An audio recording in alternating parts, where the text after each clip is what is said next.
30 अक्टूबर 2025 मुंबई के पवई में एक स्टूडियो के बाहर अचानक सन्नाटा फैल गया। अंदर से बच्चों की चीखें आ रही थीं और बाहर उनके पेरेंट्स टूट चुके थे। लेकिन किसी को नहीं पता कि ये सब करने वाला शख्स कभी महाराष्ट्र सरकार के साथ मंच साझा कर चुका था।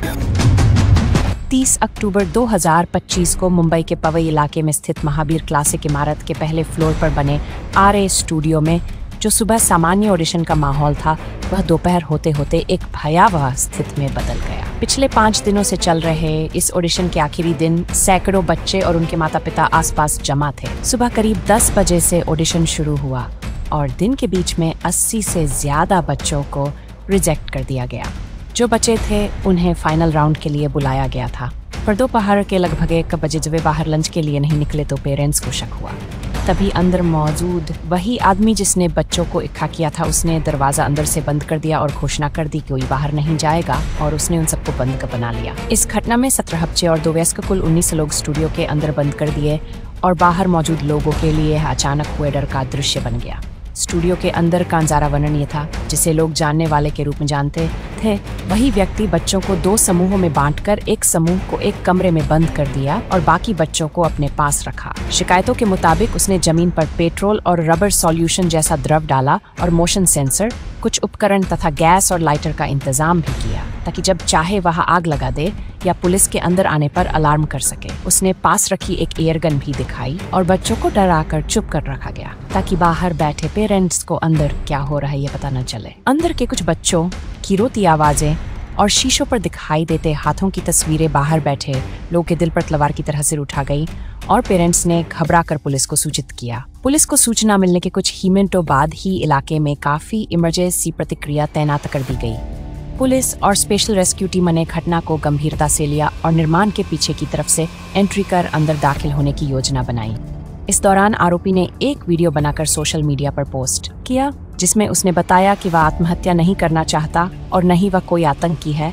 उसकी मांगे निजी लाभ से जुड़ी नहीं है, बल्कि वह कुछ ऐसे सवालों के जवाब चाहता है जिनको वह नैतिक और एथिकल कहना चाहता था। उसने दावा किया कि शिक्षा विभाग द्वारा संचालित एक स्वच्छता परियोजना के तहत उसे कुछ भुगतान बकाया था और इसी विषय पर उसे जवाब चाहिए। उसके अनुसार उसे 2 करोड़ रुपए तक का भुगतान बकाया है, जबकि मपर अधिकारियों का कहना था कि सरकारी प्रक्रिया और दस्तावेजों के अभाव के कारण भुगतान नहीं हुआ था और पूर्व मंत्री से भी संपर्क किया गया था। पुलिस सूत्रों के अनुसार आरोपी ने बार बार धमकी दी कि अगर उसकी मांगे पूरी नहीं हुई तो वह बच्चों को नुकसान पहुंचाएगा और आग लगा देगा, जिससे स्थिति अत्यंत तनावपूर्ण हो गई।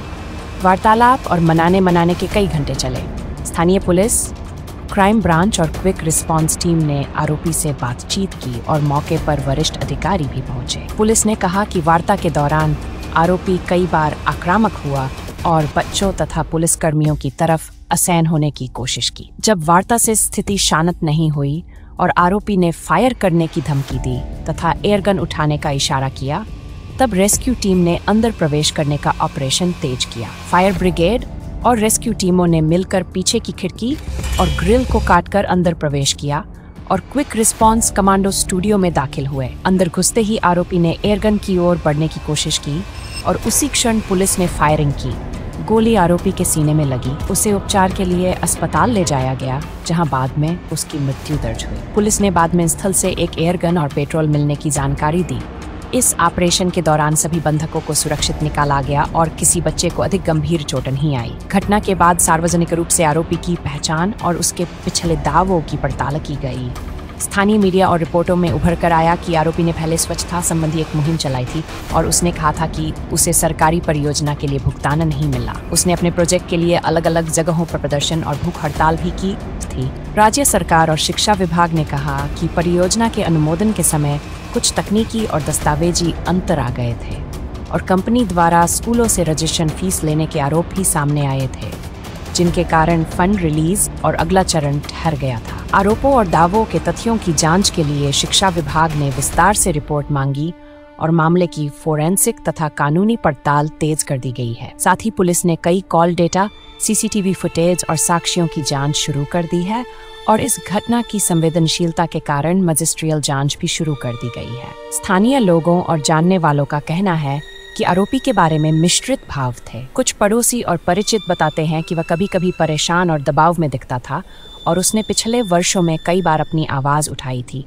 जबकि कुछ संस्थाएं और नेता उसकी पहल के सकारात्मक पहलुओं की भी पुष्टि करते हैं। अब जब घटना उजागर हो चुकी है, जनता के बीच कई प्रश्न उभर रहे हैं। क्या ये पूरी तरह एक अकेले व्यक्ति की कार्रवाई थी या सिस्टम की किसी चूकी हुई प्रक्रिया ने उसे इस हद तक पहुंचाया? क्या प्रशासनिक और कानूनी प्रक्रियाओं में पारदर्शिता और मदद उपलब्ध कराई जा सकती थी ताकि ऐसा न होता? इन सवालों की जांच अभी जारी है और मीडिया तथा न्यायिक एजेंसियां इस मामले के हर पहलू पर विस्तार से रिपोर्ट कर रही है। ये कहानी सिर्फ एक सनसनीखेज घटना नहीं है, यह उन गूंजती आवाजों का प्रतिबिंब है जो कभी कभी व्यवस्थाओं के बीच खो जाती हैं। 17 बच्चों और 2 वयस्कों की जिंदगियां उस दिन अस्थायी रूप से एक बड़े संकट से बचीं। आरोपी की मृत्यु ने कई नए प्रश्न खड़े कर दिए और जांच अभी जारी है। आप इस पूरी घटना के आगे होने वाली कड़ियों और आधिकारिक रिपोर्टों के लिए ध्यान रखिए, क्योंकि जो फोरेंसिक और कानूनी निष्कर्ष निकलेंगे वे इस घटना की असली तस्वीर सामने लाएंगे।